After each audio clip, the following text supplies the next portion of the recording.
whatever industry you pick, if you outwork everybody, if you try to be a little smarter than everybody, if you try to be a better salesperson than everybody, if you try to be better prepared than everybody, you've got your best chance. Because if you don't do it and somebody else does, I have the saying, work like someone's trying to take it all away from you. Work like someone's spending 24 hours, working 24 hours to take it all away from you.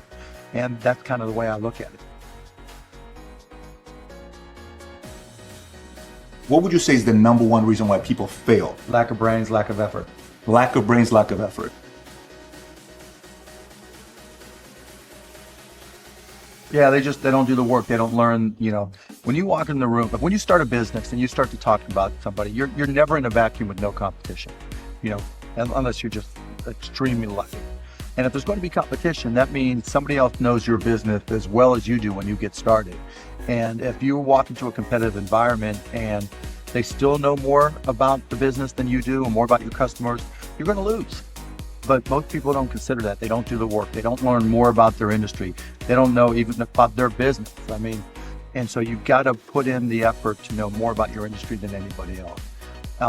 And that's the brain part, and that's the effort part as well. Because look, if you're competing with me, you better know what you're doing. Otherwise, I'm going to kick your ass. And you're not going to outwork me. And so, the combination is usually what kills businesses early on more than anything. You could, within a 5-10 minute interview, say, this dude's not going to make it as an entrepreneur. Yeah, I can typically tell, right? I can tell but by their passion. I can tell by their focus. I can tell by their preparation. There's a whole realm of things in any business. Here's the business you're in, and here's 1,000 things that influence whether or not you're going to be successful.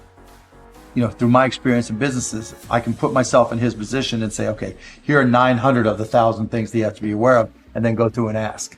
And by how many of those or her issues they've been able to address already, that kind of gives me a sense of how hard they're willing to work. And I can tell by the questions they ask me. So all I have to do is say, okay, what do you want to know? And, when they start saying, what should I do? They ask you. Yeah, and that's fine, right? And I want them to ask questions, but, people like to say, the only stupid questions are the ones you don't ask, and that's not right, Because the questions you ask tell whoever more about you than anything else you do. Because in particular, it tells me about your preparation. If you ask me questions about just basic things that you should have known and you should have down to science, that's going to disqualify you almost more than anything. If you're not always learning, to this minute, if I'm not continuously learning, if I'm not just absorbing as much as I can absorb, someone else is going to kick my ass, right? So you talk about paranoia.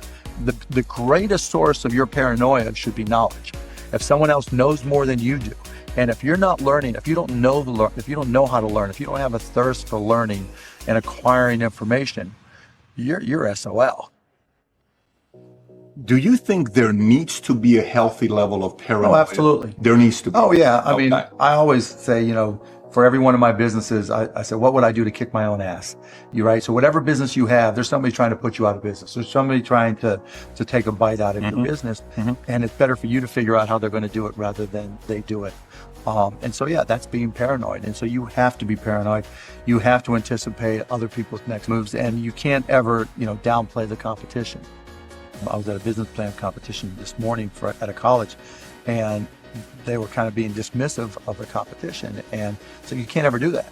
They're out there trying to take you down, and they're not just going to sit still. And if you're good, really, really good, you're going to inspire them to work even harder, faster, better.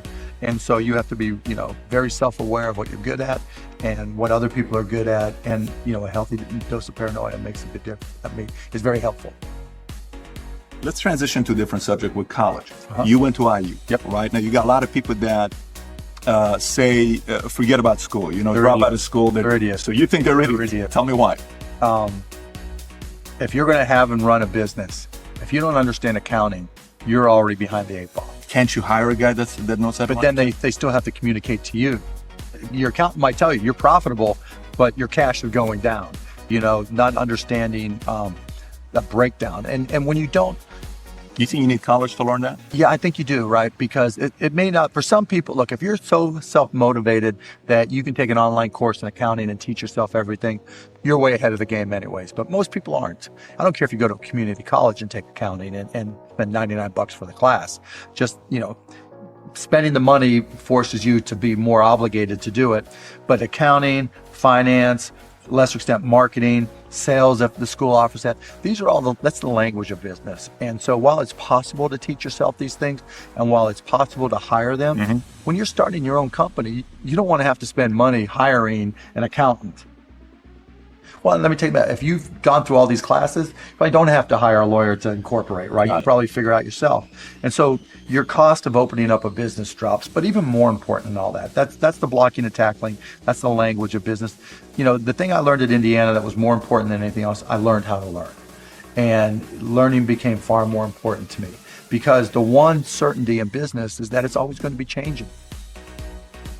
How does one entrepreneur increase the speed in areas that they can increase? There's certain things you can't control. Speed in what way? Speed of growing your business. All right. So how fast can I grow? Yeah, I mean, it just depends. You've got to know your own skill set, right? And you've got to know how that fits within your company's life cycle. Some companies are slow grind, and you just have to understand that. And you've just got to bide your time until it starts to click, and then grow with it quickly. If you're trying to release a product that needs to be ubiquitous, you've got to go as fast as you can, and then release the product. Yeah, launch. Yeah, and there's a lot of people who will say, perfection is the enemy of profitability, right? And that doesn't mean you have to wait till it's a perfect product. It really just depends on what the product is. It a barbershop, right? Is it an app? Is it a service? Is it a product? But the key is looking for the low-hanging fruit. What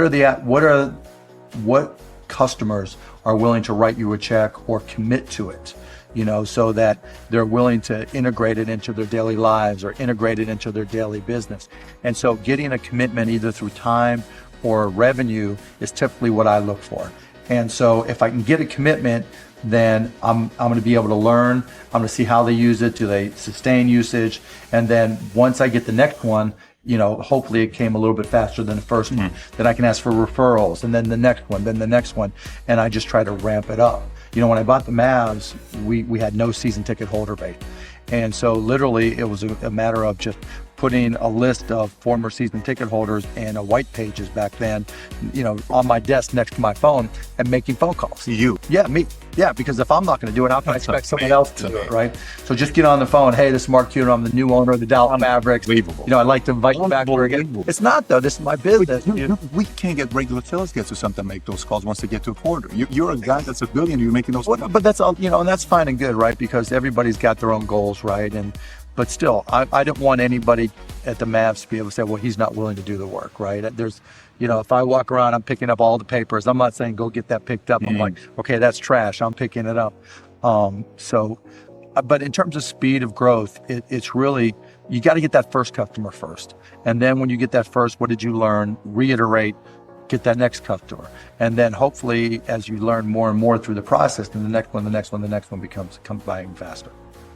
Alluding to it earlier about entrepreneurs being born or built, and I think I knew I was wired to be excited about business. How or why, I don't know, but and there's certain guys, they have the genetics to jump out of the gym, right? There's certain guys, that when they golf, they have the muscle memory and the discipline. Dirk Nowitzki may not be the most talented guy in the NBA, but his discipline and his focus to do what's necessary to be successful, he's willing to do, and combine it with being 7 feet tall and being skilled, it makes him an amazing basketball player. So it's understanding what your skill set is, finding the right place to use those skills, and then going for it. Will that make you $250,000? It depends if you pick the right industry.